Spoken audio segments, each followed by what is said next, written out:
오늘 역전된 자리라는 제목으로 함께 하나님의 말씀을 묵상하고자 합니다. 자, 오늘 우리가 읽은 이 본문 말씀은 우리 성도님들께서도 잘 알고 계시는 본문이시죠. 세상에서 부유한 삶을 살았던 부자는 어디로 가요? 지옥으로 가고, 세상에서 가난한 삶을 살았던 나사로는 어디로? 천국으로 들어가게 됩니다. 이 말씀을 가지고 어떤 한 선생님이 학생들과 나눔을 하면서 그 중에 한 아이에게 물어봤습니다. 이 결과를 보고 나니 너는 부자가 되고 싶니? 아니면 나사로가 되고 싶니? 그 학생이 뭐라고 대답했을까요? 선생님, 저는요, 살아서는 부자가 되고 싶고요, 죽어서는 나사로가 되고 싶어요. 야, 진짜 똑똑한 학생이죠. 예, 아주 영리한 대답을 했는데요. 오늘 이 말씀은 이 학생의 대답과는 정확하게 정반대를 말하고 있습니다. 그렇다면 오늘 주님께서 말씀해 주시는 부자와 나사로 이야기를 통해서 우리가 받아야 하는 교훈이 무엇인지를 말씀을 통해 함께 확인해 보도록 하겠습니다. 먼저 19절부터 21절까지의 말씀을 함께 읽겠습니다. 함께 보겠습니다. 한 부자가 있어 자색 옷과 고운 베옷을 입고 날마다 호화롭게 즐기더라. 그런데 나사로라 이름하는 한 거지가 헌데투성이로 그의 대문 앞에 버려진 채 그 부자의 상에서 떨어지는 것으로 배불리려 하매 심지어 개들이 와서 그 헌데를 핥더라. 아멘. 성경 말씀은요, 가장 먼저 등장인물들에 대한 소개를 하고 있습니다. 먼저는 한 부자가 등장을 하는데 그의 모습을 보면요, 그는 자색 옷을 입고 있다고 설명을 하고 있어요. 그 당시에 자색 옷을 입기 위해서는요, 자색 실이 필요했는데 그 자색 실을 얻기 위해서는 자색으로 생긴 그 색깔이 자색인 곤충을 잡아서 그 곤충의 진액을 짭니다. 그래서 실을 한 올 한 올 다 염색을 해서 자색 옷을 만들어야 되는 거예요. 굉장히 많은 시간과 노력이 들어간 옷이 바로 이 자색 옷인 것이죠. 그렇다는 것은 이 부자가 입고 있는 옷이 그렇게 공들여서 만들어진 이제 수제품이었다는 겁니다. 그리고 또 입고 있는 것이 한 가지 있는데요, 고운 베옷을 입고 있다고 하죠. 당시에 이런 고운 베옷을 입기 위해서는 그 나라 안에서 이 베옷의 옷감을 얻을 수가 없었어요. 그래서 이집트를 비롯한 다른 여러 나라에서 수입을 해와서 만들어야 되는 것이 이 고운 베옷입니다. 그러니까 이 부자가 입고 있는 옷을 보면 겉옷은 수제품이고요, 속옷은 수입품으로 입고 있을 만큼 굉장한 부자였던 것이죠. 그런데 이뿐만이 아니었어요. 하나님의 말씀은 한 가지를 더 우리 가운데 보여주고 있는데 그것은 날마다 호화롭게 즐기더라. 여기서 호화롭게 즐긴다는 이 표현은요, 바로 이 앞에 나오는 이 말씀인 누가복음 15장에 보면 잃어버린 양을 찾았을 때, 그리고 탕자가 되었던 아들이 돌아왔을 때, 그 아들을 보고 잔치를 베풀었을 때, 그때 사용하는 말이 호화롭게 즐기더라라는 이 말입니다. 그러니 얼마나 큰 잔치겠어요. 잃어버린 아들을 찾았을 때 베풀었던 그 잔치만큼 날마다 잔치를 베풀면서 살았던 사람이 바로 오늘 본문에 등장하는 이 부자입니다. 이어서 주님께서는 그와 상반되는 한 사람을 소개하십니다. 하나님의 도움이라는 뜻을 가진 이 나사로라는 사람인데요, 그런데 이 나사로는요, 그 이름의 뜻과는 너무나도 다르게 헌데투성이인 모습으로 비춰지고 있습니다. 너무나 안타깝게도 그 몸에 피부병이 있었던 거예요. 당시에 사람들이 봤을 때 이 나사로의 모습은요, 하나님의 저주를 받은 모습이 이와 같은 모습입니다. 우리 성경 말씀에서 종종 등장하는 모습들 보이죠. 문둥병이 걸리면 밖으로 보내고, 그리고 아브라함이 많은 복을 받아서 하나님의 축복을 받았다고 여겨지는 것처럼 그와는 반대로 가난한 사람들은 하나님의 저주를 받았다고 생각했던 것이 이때의 풍습이었습니다. 그런 시대에 살았기 때문에 이 사람들은 이 나사로라는 사람, 하나님의 도움이라는 이름을 갖고는 있지만 이 사람은 저주받은 사람이야, 이렇게 평가를 하고 있었던 사람이 이 나사로였어요. 조금 더 가보면 그는 대문 앞에 버려진 채로 앉아 있었다고 합니다. 여기서 우리가 버려졌다는 표현을 자세히 보면, 이 표현을 사용한 것을 보면 자신의 의지와는 상관없이 누군가에 의해서 버려졌다는 것이죠. 그렇다는 것은 나사로는 스스로 몸을 가누지도 못할 만큼 그 몸이 연약하고 굉장히 힘든 상황이었다는 것입니다. 그런 그는 21절 말씀을 보시면 부자의 상에서 떨어지는 것으로 배를 채우려고 합니다.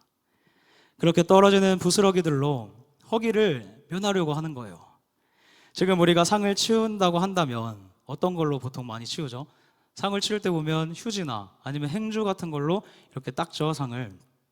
그런데 이 당시에는요, 딱딱한 빵을 사용해서 상을 치우고 그 빵을 쓰레기 취급을 했습니다. 여러분, 이것은 우리가 자주 가는 그 고깃집의 모습을 상상해 보면 쉽게 이해할 수가 있는데요. 어떤 곳은 불판을 긁어서 닦기도 하지만 또 어떤 곳을 가면요, 기름으로 뭉쳐진 고기 덩어리로 고기 불판을 닦으면서 동시에 기름칠도 하면서 그 기름 덩어리를 버리는 것을 보게 됩니다. 그 고기 덩어리를 먹는 사람은 아무도 없죠. 없으시죠? 네, 없으실 거예요. 그것을 먹는 사람은 아무도 없는 거예요.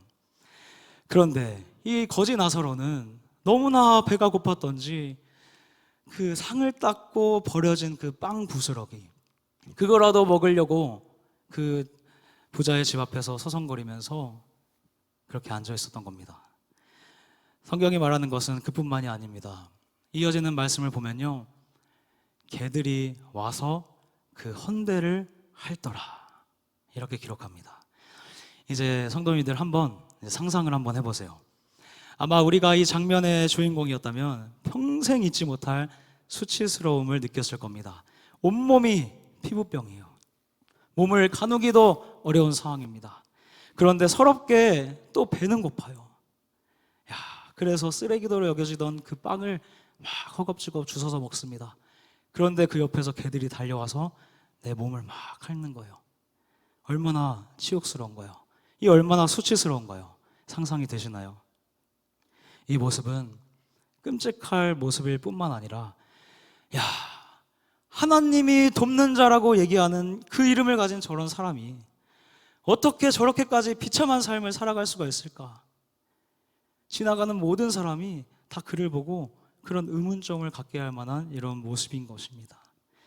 이처럼 이 첫 번째 장면에서 우리 예수님께서는요, 그 두 사람을 아주 대조적으로 소개하고 계십니다. 부자의 모습과 이 나사로의 모습이 정반대인 것이죠. 그런데요, 이제 한번 주목해 보세요. 22절과 23절 말씀을 보시면 그 상황이 역전됩니다. 우리 말씀을 통해 함께 확인해 보겠습니다. 함께 읽겠습니다. 그 거지가 죽어 전사들에게 받들려 아브라함의 품에 들어가고 부자도 죽어 장사되매 그가 음부에서 고통 중에 눈을 들어 멀리 아브라함과 그의 품에 있는 나사로를 보고. 아멘. 아멘. 어떤가요? 거지는 죽어서 천사들에게 받들려 아브라함의 품에 들어갔다고 하고 부자도 죽어서 장사되었다고 합니다. 두 사람 모두에게 피할 수 없는 죽음이 다가왔어요. 그럴 때 이 거지는요, 이 땅에서조차 장사를 치를 수가 없었습니다. 그냥 죽었다고 하는 거예요. 어디에 버려졌는지도 몰라요. 그런데 그는 죽음 후에 천사의 인도를 받습니다. 그리고 그때 당시에 모든 사람에게 가장 복을 받은 사람이라고 여겼던 믿음의 조상 아브라함의 품에 들어가게 되는 것이죠. 마찬가지로 죽음을 피할 수 없었던 이 부자는 죽을 때에도 굉장히 화려하게 장례를 치렀습니다. 많은 손님들이 왔을 것이고요, 화환들이 그곳을 채웠겠죠. 하지만 그 끝은 죽음 이후에 완전히 자리가 뒤바뀌는 모습을 성경은 우리에게 보여줍니다. 이 땅에서의 처지와 죽음 이후의 처지가 완전히 역전되었습니다. 주님께서 앞서 등장인물들을 소개하실 때에 두 사람의 삶을 극명하게 비교해서 보여주셨기 때문에, 그렇기 때문에 더더욱 죽음 이후의 역전된 모습이 극명하게, 더 분명하게 우리 가운데 보여지는 것이죠. 그리고 이어지는 말씀을 보면 두 번에 걸친 부자와 아브라함 간의 이 논쟁이 시작됩니다. 우리 먼저 24절 말씀을 함께 보도록 하겠습니다. 함께 읽겠습니다. 불러 이르되 아버지 아브라함이여 나를 긍휼히 여기사 나사로를 보내어 그 손가락 끝에 물을 찍어 내 혀를 서늘하게 하소서. 내가 이 불꽃 가운데서 괴로워하나이다. 아멘. 아멘. 지옥에 있는 부자는 천국에 있는 아브라함에게 딱 한 가지를 요청합니다. 살아있을 때에는 거들떠보지도 않았던 나사로를 통해서 물 한 방울을 지금 구걸하고 있는 거예요. 그렇게 많은 잔치를 벌였던 이 부자가 물 한 방울을 구걸하고 있는 것을 보면 이 지옥이라는 것이 얼마나 고통스러운 것인지 우리가 느껴지는 장면인 것이죠. 그런데 이 부자가 아브라함을 부르는 호칭을 한번 보세요. 뭐라고 부르나요? 아버지 아브라함이요. 아브라함을 아버지라고 부르고 있어요. 이 부자는 지금 지옥에 떨어져 있지만 아직도 내가 아브라함과 관련이 있고 여전히 구원받을 수 있는 선민이라고 생각하고 있는 겁니다. 그뿐만이 아니라 천국에 있는 사람이 자신의 대문 앞에 앉아서 있었던 구걸하던 그 나사로였기 때문에 지금도 그 사람은 내가 부르면 올 수 있는 사람이고 지금도 그 사람은 내가 종처럼 부릴 수 있는 사람이야. 이렇게 생각하고 있는 모습을 이 부자는 보여주고 있는 것이죠. 지옥에 들어갔지만 부자의 모습과 생각은 전혀 바뀌지 않았습니다. 무엇을 말하나요? 지옥은 인격을 바꾸는 것이 아니라 그 사람의 인격이 바닥에서부터 완전하게 드러나는 것이라는 겁니다. 지옥에서는 더 이상 정화되지 않습니다. 더 이상 거룩해지지 않습니다. 더 이상 성화되지 않습니다. 그 사람의 진짜 모습이 드러나는 거예요. 그런 부자의 태도에 대해서 예수님께서는 이제 아브라함의 입술을 통해서 말씀하십니다. 이어지는 말씀 25절과 26절 말씀 함께 보겠습니다. 함께 읽겠습니다. 아브라함이 이르되 예 너는 살았을 때에 좋은 것을 받았고 나사로는 고난을 받았으니 이것을 기억하라. 이제 그는 여기서 위로를 받고 너는 괴로움을 받느니라. 그뿐 아니라 너희와 우리 사이에 큰 구렁텅이가 놓여 있어 너희가 너희에게 건너가고자 하되 갈 수 없고 거기서 우리에게 건너올 수도 없게 하였느니라. 아멘. 아멘. 주님께서 아브라함을 통해서 기억하라고 하시는 것이요, 살았을 때 좋은 것을 받았기 때문에 지옥에 왔고 고난을 받았기 때문에 천국에 왔다, 이것을 말하는 것은 아니겠죠. 주님께서 지금 기억하라고 하시는 것은 이 땅에서의 삶과 죽음 이후의 삶은 역전될 수 있다는 것, 바로 그것을 기억하라고 하시는 겁니다. 이 땅에서의 삶이 끝이 아니라 죽음 이후에 역전될 수 있다, 그 자리가 바뀔 수 있다는 사실을 주님은 기억하라고 말씀하십니다. 그리고 26절 말씀을 보면 또 한 가지 기억해야 할 것이 있는데요, 그것은 한번 역전되고 나면 다시는 뒤집을 수 없다고 하는 그 사실입니다. 사랑하는 성도님들, 지금까지의 말씀을 통해서 주님이 우리에게 가르쳐주고 계시는 것은 무엇인가요? 지금 우리가 살아가는 이 모습이, 지금 우리의 모습이 우리의 마지막 모습이 아니라는 겁니다. 우리의 진짜 모습이 드러날 시점은 반드시 오게 되어 있습니다. 그때에 우리가 어느 자리에 있게 될지를 잘 기억하라고, 그것을 우리 주님은 말씀하십니다. 오늘 이 말씀 앞에서 우리가 붙들어야 될 것이 한 가지가 있습니다. 우리는 이 땅에서 정말 많은 결정을 하면서 살아가게 되죠. 아침에 일어나서부터 저녁에 이르기까지 수많은 결정들을 우리는 삶 속에서 하게 됩니다. 그 결정들로 인해서 우리의 진짜 끝이 결정된다는 사실이에요. 끝은 반드시 있고 그 끝에는 우리가 갈 곳이 정해져 있는 것이죠. 하지만 우리 그리스도인들은 어떤가요? 이 땅에서의 결정으로 그 끝을 결정하나요? 그렇지가 않습니다. 우리 그리스도인들의 삶은, 예수 그리스도를 믿는 우리들은 끝을 먼저 결정하고 오늘을 결정하는 삶인 줄로 믿습니다. 아멘. 끝을 분명하게 결정하지 않으면 오늘의 결정도 흐려질 수밖에 없는 거예요. 우리 성도님들께서는 그 끝에, 그 마지막 날에 어디에 계시기를 원하십니까? 천국으로 확실하게 결정하셨습니까? 아멘이시죠? 네. 우리의 끝이 천국이기 때문에, 우리의 끝에 하늘나라가 있기 때문에, 그 끝에 생명의 면류관을 쓸 것이기 때문에 오늘의 나는 죽어질 수 있는 거예요. 내 생각을 내려놓고 하나님 말씀을 따를 수가 있는 겁니다. 세상의 모든 가치보다 영혼이라는 가치를 더 먼저 생각할 수가 있는 겁니다. 마지막 날에 생각해 보세요. 내 사랑하는 주님 품에 안길 것, 그 마지막 날을 생각하면 세상의 그 어떤 가치도 우리에게 참된 가치가 될 수는 없는 것이죠. 그날에 우리 주님의 위로가 있을 것이기 때문에 우리는 오늘의 삶, 또 내일의 삶, 한 주간의 삶을 감당할 수 있는 것이죠. 이렇듯 우리의 끝은 하늘나라, 그 천국으로 정해져 있습니다.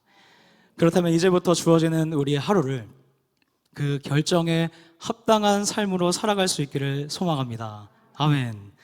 우리의 자리가 역전되지 않도록, 우리의 자리가 정해진 천국 그 자리까지 끝까지 나아갈 수 있도록 천국의 삶을 살아내는 저와 여러분의 인생 되기를 주님의 이름으로 축복합니다. 아멘. 그런 면에서 이 부자의 자리가 음부로 정해졌다는 것은요, 굉장히 안타까운 사실입니다. 이제 그 사람도 다시는 나의 자리가 바뀔 수 없구나, 내 끝은 지옥에서 끝나는 거구나, 이 사실을 인정하게 되었어요. 그리고 나서는 이제 아브라함을 향해서 다시 한 가지를 더 요청합니다. 27절 말씀인데요, 더 이상 자신의 자리가 바뀔 수 없다는 것을 알게 된 이 부자는 문득 한 가지 생각이 났어요. 내 형제들, 아직 남아있는 내 5명의 형제들, 그 살아있는 형제들의 모습이 생각이 났습니다. 그리고 나서 아브라함에게 요청하는 거죠. 아버지 아브라함이요, 저희 집에는 여전히 5명의 형제들이 있습니다. 그들만큼은 이곳에 오지 않기를 바랍니다. 저 나사로를 한 번만 다시 살려서 내 형제들에게 보여주신다면 그들이 죽었다가 살아난 나사로의 모습을 보고 회개하고 돌이킬 것입니다. 한 번만 나사로를 다시 보내주세요. 이런 부자의 간절한 부탁에 아브라함은 이와 같이 대답합니다. 우리 29절 말씀 함께 보겠습니다. 함께 읽겠습니다. 아브라함이 이르되 그들에게 모세와 선지자들이 있으니 그들에게 들을지니라. 아멘. 나사로가 살아 돌아가는 것 말고 너희들에게는 이미 말씀이 있다. 말씀이 있으니 그 말씀으로 들어야 한다고 우리 주님께서는 분명하게 가르쳐 주십니다. 그런데도 여전히 깨달음이 없는 이 부자는요, 또 반박해요. 말씀도 좋지만 실제로 죽은 자가 살아있는 것을 보면 더 확실하게 회개하고 돌아올 거예요. 이렇게 말하고 있는 겁니다. 그에 대한 주님의 결론적인 답변이 오늘 마지막 구절인 31절 말씀에 담겨 있는데요, 우리 그 말씀 함께 보도록 하겠습니다. 함께 읽겠습니다. 이르되 모세와 선지자들에게 듣지 아니하면 비록 죽은 자 가운데서 살아나는 자가 있을지라도 권함을 받지 아니하리라 하였다 하시니라. 아멘. 아멘. 모세 오경을 기록하고 율법을 의미하는 것이고요, 선지자들의 말씀, 계속 기록된 그 선지자들의 그 구약 성경을 기록하는 것이죠. 말씀을 믿지 않고서는, 그 말씀에 제대로 반응하고 살지 않고서는 결코 회개할 수가 없고 천국에 들어갈 수가 없다는 사실입니다. 부자는 이적과 기적이 있으면 돌이켜서 천국에 갈 수 있을 것이라고 계속해서 얘기해요. 하지만 오늘 주님께서 말씀하시는 것은요, 말씀을 믿지 못하면, 하나님의 말씀을 붙들지 못하면 결코 하나님 나라에 들어갈 수 없다는 사실입니다. 성도님들, 기적과 이적보다 하나님의 말씀에 능력이 있다는 사실을 믿으시기를 바랍니다. 그 무엇도 말씀보다 앞서는 것은 없습니다. 푸른 마르고 꽃은 시드나 우리 하나님의 말씀은 영원히 서리라. 아멘. 이 말씀의 능력을 경험하시는, 삶 속에서 경험하시는 우리 성도님들의 삶이 되시기를 주님의 이름으로 축복합니다. 아멘. 이제 이 말씀 가운데서요, 한 가지를 더 살피기를 원하는 것은, 주님께서는 이 부자와 나사로의 비유를 왜 우리들에게 오늘 말씀하셨을까? 그리고 그 당시에 누구를 향해서 이 비유의 말씀을 말씀하고 계신 걸까? 이 질문을 통해 한 가지 교훈을 더 얻고 오늘 말씀을 정리하려고 합니다. 주님께서 이 말씀을 하시는 이유는요, 누가복음 16장 14절 말씀을 보면 굉장히 잘 드러나 있어요. 우리가 살피고 있는 본문 바로 앞쪽에 있는 말씀이죠. 우리 한번 같이 읽어보겠습니다. 함께 읽겠습니다. 바리새인들은 돈을 좋아하는 자들이라 이 모든 것을 듣고 비웃거늘. 아멘. 사실 예수님께서는 누가복음 15장부터 계속해서 설교를 해오고 계십니다. 그 자리에는 세리를 포함한 많은 죄인들이 함께 있었어요. 그렇게 예수님께서 죄인들과 가깝게 지내는 모습을 보고 바리새인들은 생각하는 거예요. 왜 저 예수라는 사람은 죄인들의 친구가 되어주고 죄인들과 함께하고 왜 죄인들과 함께 먹고 마시는 거지? 이렇게 생각했어요.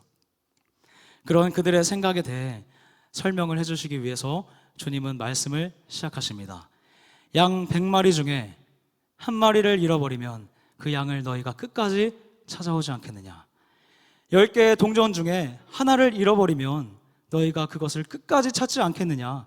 그리고 2명의 아들 중에 1명의 아들을 잃어버리면 그가 돌아왔을 때 기뻐하고 다시 데리고 들어가지 않겠느냐? 이 말씀을 듣고 가장 기뻐한 사람들은 세리와 죄인들이었습니다. 주님께로 나아가면 내 모든 죄를 다 용서해 주시고 나를 받아주실 것이라는 그 기대감이 이 죄인과 세리들, 예수님과 함께 이 말씀을 듣고 있는 죄인과 세리들의 마음을 막 흥분시키고 기쁨을 줬던 거예요. 반면에 한쪽에서 똑같이 말씀을 듣고 있었던 이 돈을 사랑하고 죄인들과 친구가 되려는 예수님을 비웃고 있는 이 바리새인들이 한편에는 있었습니다. 이들이 다 함께 모여있는 그 긴장감이 흐르는 이 자리에서 주님은 제자들만 따로 부르십니다. 제자들을 부르셔서 주님이 말씀하셔요. 우리 16장 9절 말씀을 우리 함께 읽겠습니다. 함께 보겠습니다. 내가 너희에게 말하노니 우리의 재물로 친구를 사귀라. 그리하면 그 재물이 없어질 때에 그들이 너희를 영주할 처소로 영접하리라. 아멘. 아멘. 주님께서는 제자들을 향해서 이 땅에 불의한 재물을 가지고 천상의 친구들을 사귀라고 말씀하십니다. 너희들은 내가 와서 찾고 또 찾고 있듯이 너희들에게 주어진 하나님의 은사와 그 재물로 그것을 가지고 가서 천상의 친구들을 사귀라. 마지막에 그들이 주님을 영접할 수 있도록 너희는 그런 친구들을 사귀라. 주님은 말씀하십니다. 그 말씀의 결론으로 주님께서 하시는 말씀이 우리도 다 알고 있는 중요한 요절인데요. 재물과 하나님을 겸하여 섬길 수 없다는 것입니다. 하나님이 원하시는 것은 영혼이고 재물이 주는 것은 욕심과 탐욕이기 때문에 둘 중에 하나를 버려야지 살아갈 수 있다는 거예요. 이러한 예수님의 말씀을 근처에서 듣고 있었던 이 바리새인들은요, 역시나 비웃기 시작했습니다. 왜냐하면 그들은 그 무엇보다 돈을 가장 사랑했기 때문입니다. 이것은 그들에게 속물근성이 있거나 상식이나 교양이 없기 때문이 그런 것이 아니에요. 하나님의 말씀을 오해하고 있었기 때문이죠. 그들은 누구보다 말씀을 잘 지키면서 스스로 한 가지 교리를 막 만들어냅니다. 그것이 무엇이냐면요, 하나님께서 물질적으로 굉장히 큰 복을 받는 이 아브라함의 모습을 모델로 삼아서, 야, 하나님의 사람이라면, 율법을 잘 지키는 사람이라면 그들이 말하는 복, 저렇게 그 재물이 저와 같이 쌓여 있어야 한다는 겁니다. 그러니 그들은 지금껏 살아오면서 계속해서 하나님이 주신 재물과 그 은사를 가지고 나의 것을 더 많이 쌓아가려는 그런 삶만은 살아왔던 것이죠. 그들의 생각이 그렇기 때문에 바리새인들에게 있어서 가진 것이 없는 가난한 자들, 그리고 죄인들은 하나님의 저주를 받은 사람들이 되는 것입니다. 그런데 예수님께서는 너희들의 재물을 가지고 누구를 사라 그러나요? 친구를 사라 합니다. 죄인들을 사라고 합니다. 너희들이 그렇게 쌓아놓는 그 재물을 가지고 죄인을 사귀라고 하는 거예요. 그게 예수님의 마음인 것이죠. 그들에게는, 그것을 비웃는 바리새인들에게는 말씀보다, 그리고 영원 사랑보다 돈이라는 가치가 가장 소중했던 거예요. 그런 그들을 향해 주님께서 부자와 나사로 이 말씀을 들려주시면서 경고하신 겁니다. 너희들 그렇게 재물만 소중히 생각하는 삶을 살다가는 끝에 역전될 수 있다. 사랑하는 성도님들, 나에게 있어서 가장 소중한 가치는 무엇입니까? 영원 사랑보다 재물을 더 사랑하는 자, 그리고 말씀 사랑보다 자기 자신을 더 사랑하는 자, 그 사람을 주님은 역전시킬 수 있다고 말씀하십니다. 오늘의 말씀을 통해 주님께서 우리에게 주시는 이 교훈을 우리가 들을 수 있기를 바랍니다. 우리가 낮아져야 하는 자리는 재물 앞이 아닙니다. 우리가 무릎 꿇어야 될 자리는 재물 앞이 아닙니다. 우리가 하나님 말씀 앞에 낮아질 수 있었으면 좋겠습니다. 그 자리가 바로 하나님이 원하시는 올바른 자리인 줄로 믿으시기를 바랍니다. 우리가 결정하고 걸어가는 자리가 어디였죠? 하늘나라죠. 우리가 결정하고 걸어가는 그 천국, 그 자리가 역전되지 않으려면 지금부터 더욱더 하나님의 말씀 앞에 자리를 잡으시기를 바랍니다. 길을 아는 것과 그 길을 직접 가는 것은 천지차이죠. 마찬가지로 하나님의 말씀을 아는 것과 그 말씀대로 살아내는 것은 엄청난 차이입니다. 우리에게는 날마다 말씀의 자리에서, 날마다 말씀의 자리에서 옮겨라, 이런 유혹들이 날마다 우리 가운데 찾아옵니다. 그 자리만 떠나면 내 생각대로 살 수 있고, 그 자리만 떠나면 훨씬 더 편하게 살 수 있는데 왜 꼭 그 자리를 지키려고 하느냐? 왜 꼭 주일이면 교회를 가려고 하고, 왜 그렇게 힘들게까지 하지 않아도 되는데 그렇게까지 헌신하려고 하고, 그렇게까지 말씀을 붙들고 살아가려고 하고, 새벽에까지 나와서 기도하려고 하고, 그 금요일 밤에 나와서 기도하려고 하느냐? 그 말씀의 자리에 있지 말고 옮겨라. 너의 삶이 훨씬 더 편해질 거다. 너의 삶이 훨씬 더 윤택해질 거다. 너의 삶의 재물이 훨씬 더 많아질 거다. 이런 유혹이 우리 삶에 순간마다 있습니다. 그때마다 우리의 마음은요, 하나님의 뜻을 따르고 싶어 해요. 우리의 영혼은요, 하나님을 갈망하면서 그 하나님의 말씀을 따르고 싶어 합니다. 하지만 우리는 굉장히 연약하기 때문에 그 유혹들을 이겨내기가 쉽지 않죠.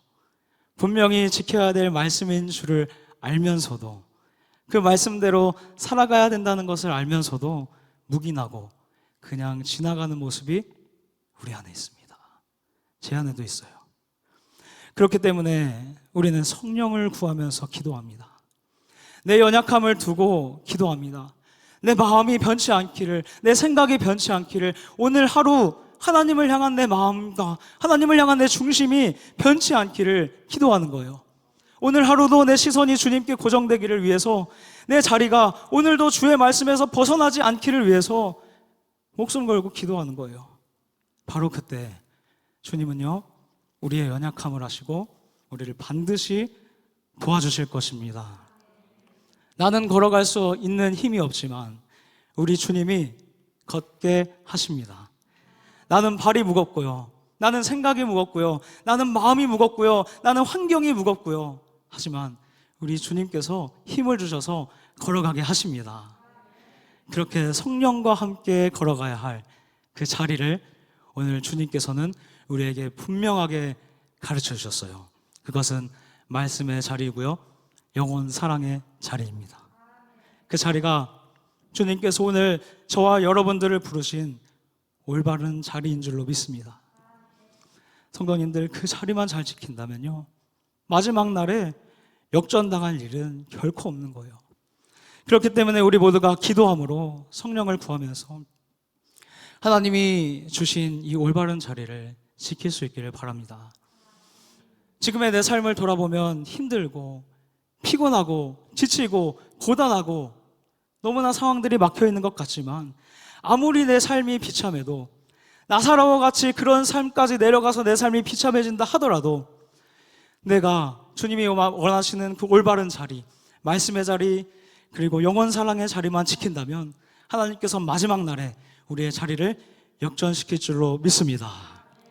그렇게 하늘나라에 한 사람도 빠짐없이 들어가는 그 놀라운 은혜가 저와 여러분, 우리 모두에게 있기를 우리 주 예수 그리스도의 이름으로 축복합니다. 아멘.